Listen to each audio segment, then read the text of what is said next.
Hi everyone. Thanks for your interest in my watercolor subscription service. I've been painting watercolors for about 25 years and they're my favorite medium to use.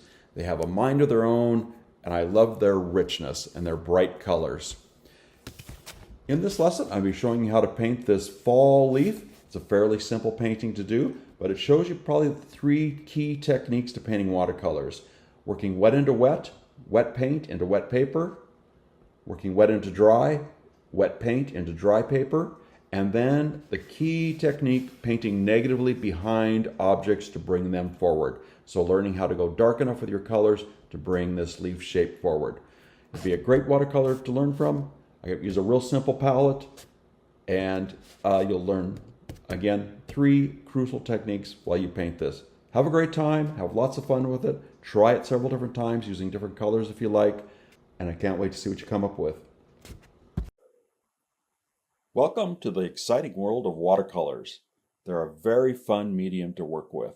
I've been painting watercolors for about 25 years, and I just keep falling more and more in love with them as I paint along. They're such a fun medium. They do a lot of the work for you. They like to mix on their own. Today I'm going to show you a couple different tips and techniques to create an easy watercolor using a very limited palette and using just a little bit of water, a big brush and a small brush, and some nice paper to work on. And I'll talk about those as I work through this. Just got a small palette here. I've got two colors. I've got a cool blue, a cool red, a warm red, a cool yellow, and a warm yellow. And I'll talk about those as I work along as well. So very basic palette, very basic drawing, and then just some water to mix with the paint to get us going. You can get colors in pans, tubes, liquid. Watercolors come in all sorts of shapes and sizes. I kind of prefer the tubes, so I like nice tubes of paint. You can buy different manufacturers of paints. They're all quite nice. And then just a nice palette that has big mixing areas. You want to be able to mix up lots of paint out in here.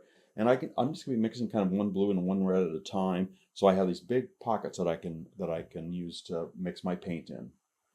One of the most important things to think about is nice paper. You'll have a better result on the nicer paper you use. I usually use a Fabriano 140-pound cold press or an Arches 140-pound cold press. So those are the two papers that I really like to use. They're very tough. You can really get them wet. Your paint soaks in nice. They're 100% cotton, so the paint and water really soak in rapidly on them. Now I just have a water container and a couple different brushes. I can use this as a number 14 round, and this is a number 5 round to get into some of the small detail. So the two brushes that I'll probably use throughout this whole demo. So a pretty basic supply list. I work on a nice towel. That gives me a nice surface to work on. I don't take my watercolor down. I just kind of leave it right on the towel, and then I can run my color right off onto the towel, and it doesn't backwash into my painting. And again, I'll talk about that as I paint along. All right, well, let's get started on this. I'm going to start with my great big brush. I'm going to get it nice and wet, and I want to get the whole paper really wet. It is watercolors, so you want to start with a lot of water. So I'm just going to, lots of water, dip your whole brush in. With your brush, you want to not go over your ferrule here too much, because it'll start breaking down your brush, and your head of your brush will pop off. It deteriorates that glue in there. So I usually just fill my water container up just high enough that it'll come up to about here on my brushes. It saved me buying new brushes. I've had these brushes since I started. So about 25 years old. Again, I'm going to get nice and wet. You can see that it dries faster on the corners and the edges because the towel's kind of soaking some of it off. So I just kind of go back and forth, just really get it nice and wet. What we're going to do, we're going to start with our light colors first. So we're going to do all our light colors in here first, and then our second round, we're going to come in with darker colors. So light colors first are our cool colors, the blue, the light red, and the light yellow. And what makes them cool is they're very transparent. So you see the whites of the paper showing through. So that makes them very transparent and very cool looking. And warm and cool colors is a whole nother lesson. And if you're more interested in that, you can join in that class. Check down in the comments down there. I've got several links down there about different watercolor techniques, ripping paper, what brushes to buy, what paint to buy. There's all sorts of information down in the comment section. You can always visit my website, jessrice.com, see a list of my classes and what I've got going on. Always have something new coming up. One thing I don't want pooling water. I want all the water soaking in. So I'm just going to keep running my brush back and forth right off the paper, and that kind of takes out some of those pooling water. You can see I did earlier while I was talking. I just kind of curled this back on itself. That kind of flattens it out a little bit. And what's the nice thing about using really nice paper, it's real rugged, so you can almost set a bomb off on it and it stays intact. And using nice artist grade paper like this Fabriano or Arches, you can use both sides. Both sides work about the same. On student grade paper, it's much a little bit more wood filler in it, so they don't. And the backs you can't paint on too much, so you kind of get two for the one on this paper. All right, I think I'm ready to start adding some color. I'm nice and wet everywhere. Lots of water. I'm going to grab a little bit of yellow out here, mix it up in my big mixing tray here. And you want to make sure that your paint is all mixed up. Let's see if I've got sticky paint on it now. I got to mix that up. Still sticky paint on it, so you got to really mix that to make sure it's all mixed in. And I like to think of my brush just as a delivery tool. I'm picking up paint here with my brush. You can see I've just the tip of my brush that I'm using to pick up that paint. You don't have to dive your whole brush into it. And I'm using my brush kind of as a delivery tool. I'm really going to load it up here, carry it over here, and just kind of start dropping color in. Don't worry if you drip color. This colors are all just going to run together. So I just want to get a little bit of yellow in there. I'm going to rinse my brush. So you can see there's lots of whites in there as well. So now I'm going to grab some of my light red. Mix it up. And I'm going to start kind of putting this in some of those white areas. And at the edges, that red is going to melt together with the yellow, or mix together. Doesn't melt, sorry. It's going to mix together and create all sorts of oranges, interesting colors, pinks. And you can kind of slide that color through each other to soften up some of those colors. That's going to be kind of the base color of our leaf then. Now I'm going to come in with a little bit of my light blue. Let's do one corner light blue. So let's do one corner differently. So I'm going to add a little blue to that corner. Then to balance that out, maybe just a little pop of it here and there. There we go. So now I've got one different corner than the rest, and that makes for good composition kind of right off the bat. You don't have 2 and 2. You've got a nice uneven number. Now that I've got these whites, I think I'm going to add just a little bit more yellow in here. In that corner, I'm going to add a little bit more yellow. And heck, why not down here as well? What you really don't want to do with your watercolor, you don't want to stroke your brush over it too many times. Just drop that color in the water and let it mix together. If you start brushing it, you start losing the shine of your watercolor a little bit. Right now, all that paper pattern is showing through showing through the watercolor. So that's why I get all those kind of sparkly areas in your watercolor, and you can still see the paper through it. So it's going to really kind of shine. So you want to try to keep that luminosity through your painting as you work along. Don't touch it too much. Just let it be. Let it all kind of mix together. Watercolors dry quite a bit lighter, so they dry 30 to 40% lighter sometimes, depending on the color. So once you dry this, and I'm going to run a hair dryer over this to dry it, or you can just let it sit or let it sit in the sunshine. I'm going to really dry this, and then I'm going to come back in and I'm going to start showing you how to paint negative shapes, so the shapes around the leaf. So I'm going to dry that off real quick, and then we'll keep on going.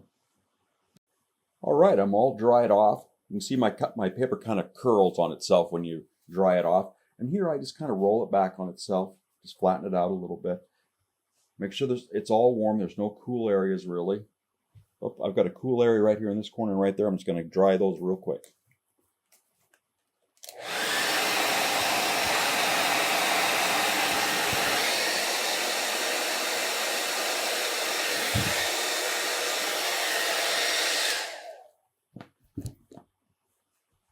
There we go.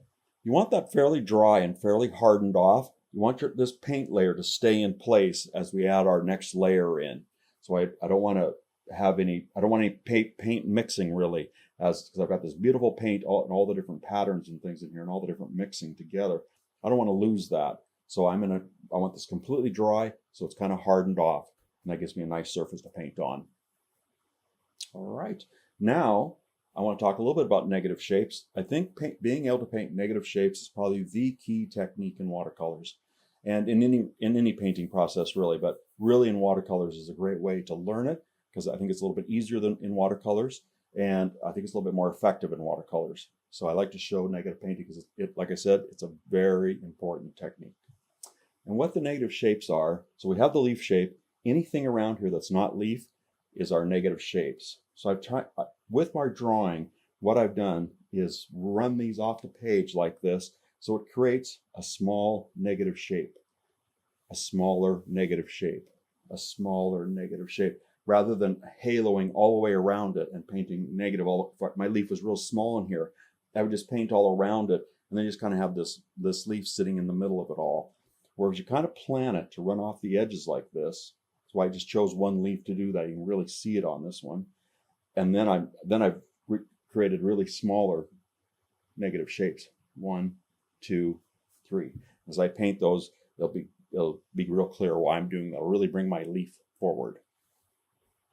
All right, I'm gonna stick with my still, my number, I think it's 14 round.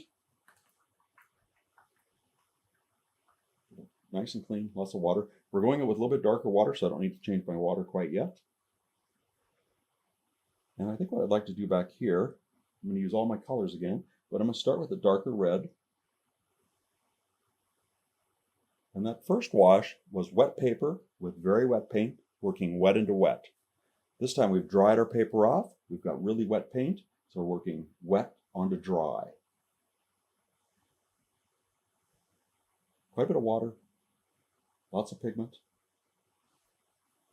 And I'm going to turn my paper here so I have a little bit better access. I'm going to do the small one up here first. Really load my brush up. Come over here. Right along that line. You're just following your pencil line with your brush. On there. Anything that's not leaf. An important thing here again is to lay your stroke down and then move on. Don't brush back over it too much. And even if you leave little bits of that open, just leave those alone. It'll show up nice. And why I do it that way is you can see all that original color showing through in there. If you scrub back and forth over that, you lose that. Your painting kind of dulls a little bit. All right, I've got a pretty big area to go here, so I'm going to mix up quite a bit of red. And I'm choosing red here again, because I'm kind of passing behind the leaf shape here. So I want it to be the same color over here.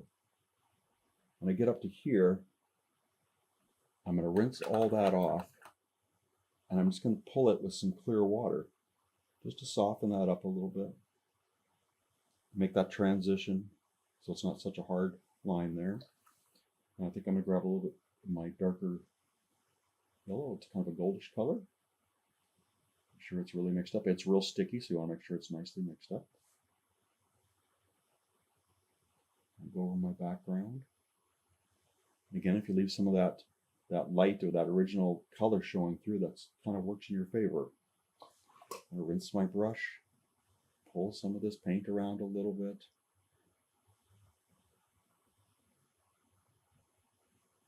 All right, now I think I'm going to go. I think I'm going to go with my lighter blue. I don't want to quite go with my darker blue quite yet. I might not use it either. I might just stay with these lighter colors. We'll see. those two colors mixed together. This side of that stem.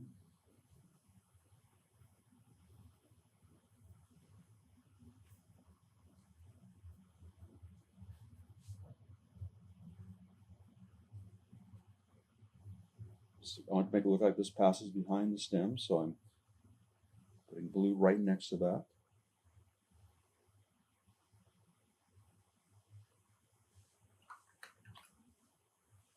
Rinse my brush a little bit. Up here, I've got red, so I want to take some of that darker red. I want to go on this side, make it look like it passes behind that leaf. And I think in this corner, I think I am going to put some dark blue. Might as well start using it. I'm just going to mix it right with my other color. This is phthalo blue red shade. Phthalo blue comes in a red shade and a green shade. Kind of like the blue shade because I like the purples. The green shade makes more greens and things, and they're beautiful. I use the I use purples more, I think, than greens. I think beautiful color. But you can see on the edges that those make greens, oranges, purples. So those mixing together. This is a little bit boop, boop, boop, all the same color. So I'm actually going to take a little of my gold, mix it up here, and I'm just going to drop it down in here. Just to change that color up a little bit. A little more variation in there. It's not quite so separated now. Now I think I'm going to take a little bit of blue up here. Just green this up just a little bit back here.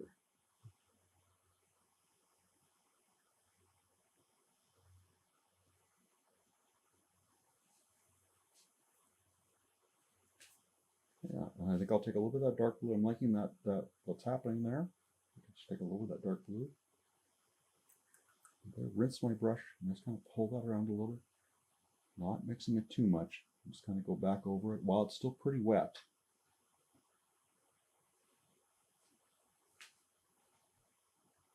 Let's bring that yellow down in here just a little bit more. There we go. Still got a nice blue corner, and the rest are slightly different. Have fun with this. Kind of put different colors, lay them in there. So I started out with my cool colors, or my real transparent colors, and then I started adding some of my warm colors, my darker colors. All right, I don't want to touch that too much again, so I think I'm going to let that dry off. I'll dry with a hairdryer real quick, and then I'm going to come back in and I'm going to start cutting negatively out these veins. Now you can really see the negative shapes. This shape, and this shape. Much easier to paint than going all the way around it. And it makes for a much more interesting painting, and it's really good to learn this technique. All right, I'm going to dry this off, and then we'll come back in and we'll start working on the leaf. I've dried my painting all off, and you can see it's dried back a little bit lighter. Like I say, watercolors dry 30 to 40% lighter, depending on the color. I want to flatten it out again, so I just kind of roll it back on itself. Just be careful you don't crease it. You do that both vertically and horizontally, and that flattens out your leaf. One thing that I always tell my students is remain flexible throughout the process. Because you don't know what's going to happen in that step that, is really going to work for you in the next step. And I just love, rather than painting all these out or losing them, I just left those alone. And I like all those kind of ballooning things, or just letting the watercolors do what they do. And that'll, kind of changes up my background a little bit. I like how, there's this bright yellow here, this is bright yellow here. And so I could have brushed over that to get it all the same color, but I like that that's a little bit different there. It just kind of looks like light there now. So really remain flexible throughout the process and kind of watch what your watercolor is doing. I don't like to give students a reference photo right off the bat because I like them to be more present in their watercolor and just looking at their watercolor and watching what all the water and paint are doing rather than trying to match the colors, the shapes, everything in a reference photo. This gives you a little bit more freedom, I think, and you can just kind of really focus on what you're doing as you're painting along. All right, so now I'm going to switch brushes. I'm going to switch to my number 5 round, just because I want to go in between all these little veins. And this is a little bit tricky to paint, but take your time. get that nice and wet, nice and clean. Grab a little bit of my darker yellow down here, my gold color. And how I'm going to do this, I'm going to lay a little color along that side of that vein, a little color along this side. Then I'm going to rinse my brush, and with pure water, I'm just going to pull that color around, up and around that vein. So what we're trying to do is to cut those veins out with a darker color. Add a little bit into this little notch here. Rinse your brush, dry it a little bit, pull that paint around a little bit with a little bit of water. And then you get some light areas and some dark areas. You can see how it's real dark there, then it lightens up. And again, you don't want to stroke over those colors too much. Just lay that color in and then kind of move on. I kind of like leaving these edges a little bit lighter. Sometimes it looks like the leaf's kind of curling over a little bit. Let's stick with that gold. Let's keep it simple for now. A little bit of gold around those veins. And when you first start out, your brain is going to play tricks on you, and it's going to keep wanting to switch back to positive painting, painting these veins in positively, making them a darker color. But the technique I'm really trying to show you is how to paint those negatively, because going around shapes and bringing that lighter color out is really what makes watercolors sing.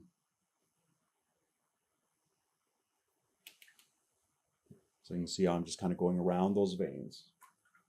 I think I'm going to introduce a little bit of red up there, so I'm going to use a little bit of my darker red. This will probably show up a little bit more.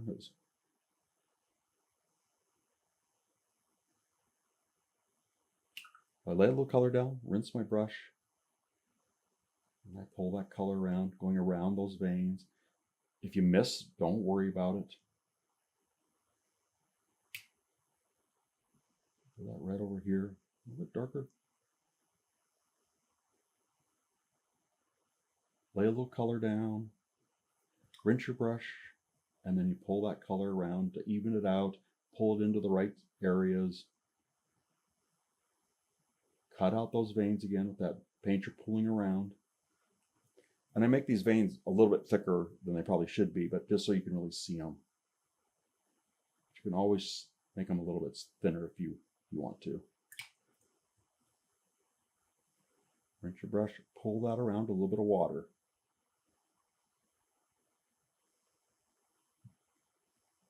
Let your colors mix together. Put a little bit of red in. I probably wouldn't use the dark blue on the leaf. I think that'd be a little bit too dark. You could use the lighter blue, but I think I would stick to the kind of the yellow and the red. Let's make our leaf real orange.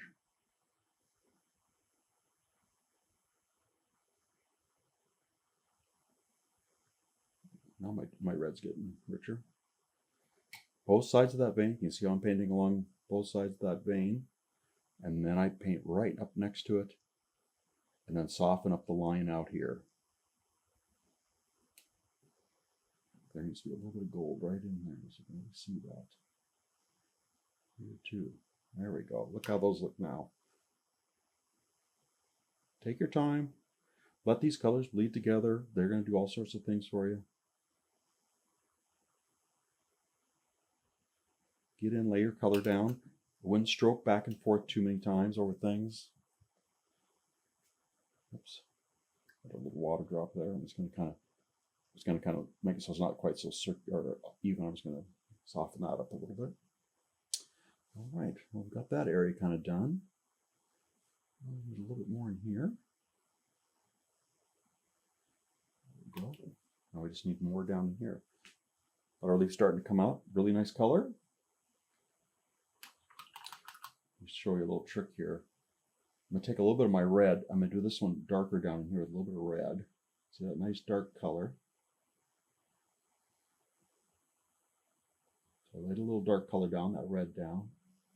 Now watch what happens when I put this yellow into it. All yellows kind of act this way. They're the most powerful color, I think. So I load that color up.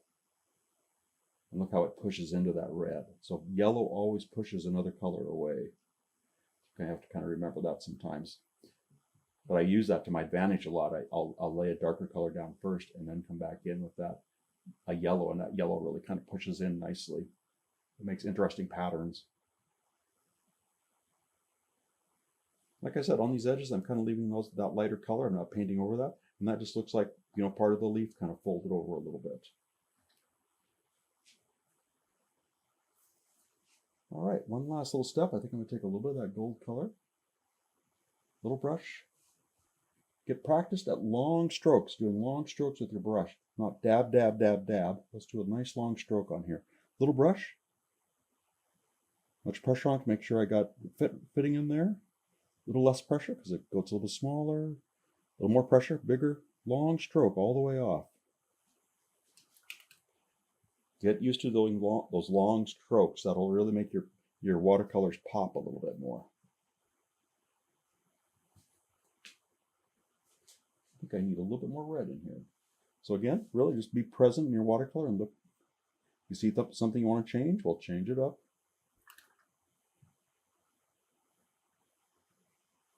Once I did these darker reds, this one looks real pale, so I want to go back into this one a little bit.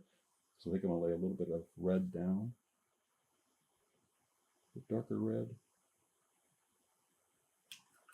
Rinse my brush. I'm going to grab some nice gold. Let that gold run to that red nicely. It makes a nice strong color, I think. There we go. We got it. Now we're looking good. You can see that I've dropped water on as I painted. And I just kind of spin my brush around in those a little bit. That just creates little light areas in your background. So don't get all nervous if you drop water back in there. It kind of just adds to it a little bit. You can see it looks like foliage hanging back there or something. So, all right, I'm gonna dry this one more time, get it all dried off, and then we're gonna put some final darks in. I'm all dried off again, warm to the touch everywhere. I flattened out my watercolor just by rolling it back on itself a little bit. I'm going to go with a little bit darker color so I don't need to change my water. I want to add just a few darks in here just to bring the leaf out a little bit more. One area that I would like a little bit in is this area right here because I can't tell that from that really. It's kind of the same value basically and a similar color. So I'm just going to take a little bit of my darker blue, pretty watery. And I'm just going to kind of go in this notch. So I'm cutting my leaf out again. Kind of go around that tip. Then I'm going to rinse my brush and then I'm going to pull that out. Rinse my brush, dry a little bit, soften up that line a little bit. So you can't see it. Well, that just adds a little bit darker behind that leaf, cuts that edge out a little bit more. Now I probably want to bump that blue around a little bit. So a little bit in this notch maybe. Rinse your brush. Pull off that edge. You want to kind of keep pulling that until it's clear. Same thing, I think I'll come down here, do a little here. Maybe a little right in this little notch. Rinse my brush, pull this around. Rinse your brush, pull that color around.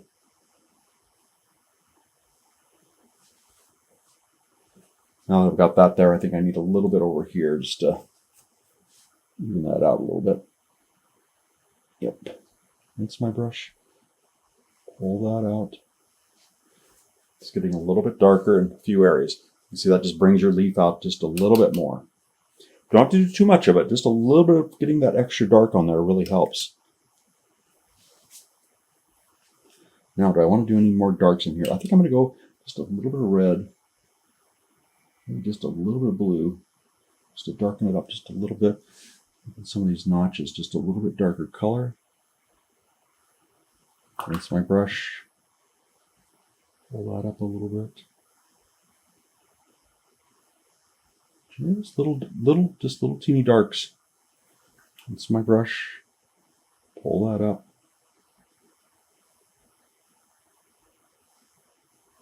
And I would recommend doing this painting, a couple different times. Do different leaves, but again, try to get that so the leaves are going off the page, creating those negative shapes. Really think about how can you create beautiful negative shapes back here, or small negative shapes that you can kind of handle as you're painting along. All right, I'm all dried off there. Got a little thumbprint or something down in here where my thumb hit wet paint. Again, I'm just going to leave it alone, make kind of a nice little pattern there. So, and I'll always kind of remember putting my thumb in there. So I'm just going to leave it. All right. Well, I think that does it for our leaf painting today. Like I said, try several of these, try different leaves, try all sorts of different colors. Well, thanks for painting along with me today. I hope you had a great time. And if you want more information on my subscription service, just check out my website, www.jessrice.com. I'd love to have you join in. It's a great group of artists, and you'll learn a lot about this fun medium. Thanks again.